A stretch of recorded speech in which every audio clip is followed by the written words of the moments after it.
أعزائي المشاهدين، السلام عليكم ورحمة الله وبركاته، وأهلا وسهلا بكم في هذا اللقاء الجديد لبرنامج إخباريات، والذي نقدمه لكم من مدينة نيويورك، حيث سنتناول فيه آخر دراسة طبية أثبتت خطأ الاعتقاد السائد بأن تناول الأطفال لحليب خالي الدسم سوف يجنبهم من أمراض البدانة في المستقبل.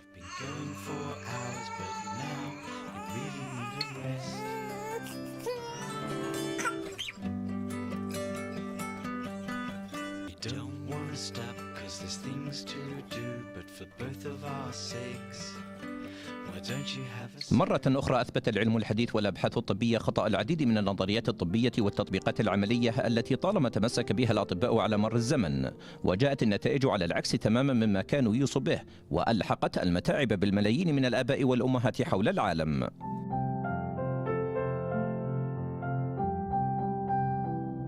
فقد جاءت أحدث دراسة علمية تناولت العلاقة بين عمر الأطفال ونوع الحليب الذي يتناولونه في السنوات الأولى من أعمارهم، حيث كان الأطباء في السابق يوصوا الآباء والأمهات بالعمل على تغيير الحليب كامل الدسم عندما يبلغ الطفل عامه الثاني، والاستعاضة عنه بحليب قليل أو خالي الدسم من أجل تجنيب الأطفال مخاطر الإصابة بالسمنة في المستقبل. In the past, the recommendation has been to drink or to give the kids whole milk, which has 4% fat.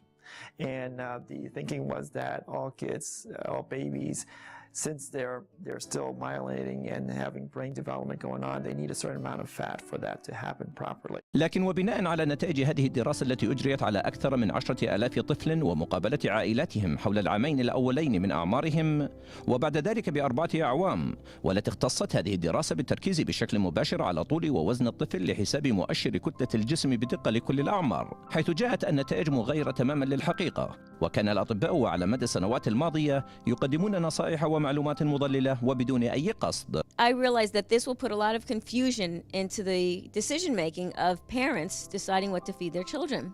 And it may also put a question in the part of authorities such as a pediatrician making recommendations or a dietitian making recommendations. The study reports that children who are offered 1% or low-fat cow's milk are no less likely to become obese than those who are offered higher fat milk. That a low fat, particularly a low animal fat diet, which would be largely milk in children, would help to reduce obesity later on for many reasons. فقد وجد الباحثون القائمون على هذه الدراسة أن الأطفال الذين شربوا حليبا قليل الدسم بنسبة 1% كانوا الأكثر سمنة على الإطلاق، بغض النظر عن العرق أو اللون أو الجنس أو الوضع الاجتماعي والاقتصادي. Calorie difference that we originally thought coming from fatty milk, if we take it out, it actually is not amounting to that much perhaps in the overall calorie intake in children.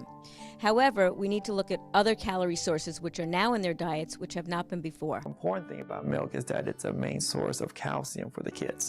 And at least in our culture, milk is the main source. And so we want the kids to drink enough milk that they can get enough calcium, but not necessarily have to take in all the calories that comes with the whole milk, the 4% milk, or the 2% or the 1% for that matter. كما وجد الباحثون أيضا أن الأطفال الذين شربوا حليبا قليل الدسم بنسبة 2% كانت معدلات البدانة أعلى بقليل، وأن الأطفال الذين شربوا حليبا كامل الدسم هم الأنحف على الإطلاق.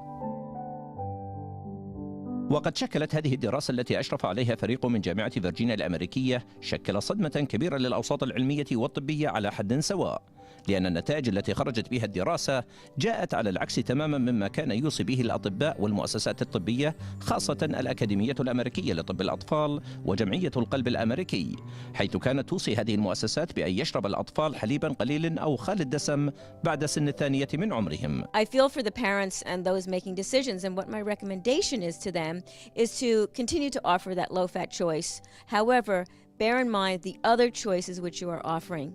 Keep your low-fat dairy products, keep your animal meats leaner, and certainly offer a much wider variety of fresh fruits, vegetables, beans, whole grains, fish, and other low-fat and healthy protein sources. بل أن الدراسة ذهبت أبعد من ذلك حين أكدت أن الأطفال الذين تناولوا كوبا من الحليب قليل الدسم في مرحلة ما قبل المدرسة لم يحل ذلك دون سعيهم للحصول على مزيد من الأطعمة ذات السعرات الحرارية المسببة للبدانة العالية. The entire diet and the general choices have changed such that children have a much higher intake of sugars, particularly sugared beverages, which can compensate significantly for the overall amount of calories that they're choosing.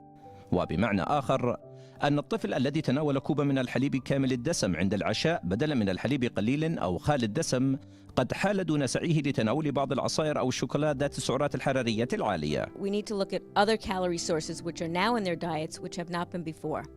And in reality, we're also offering children lifestyles that have significantly less physical activity.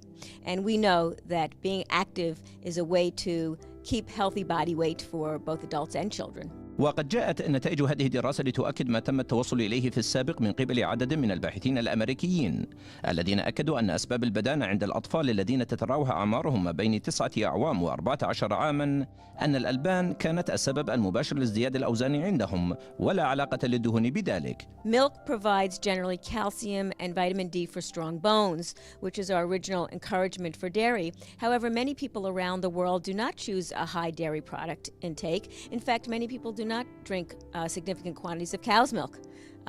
From early childhood, as a dietitian, I always recommend breast milk.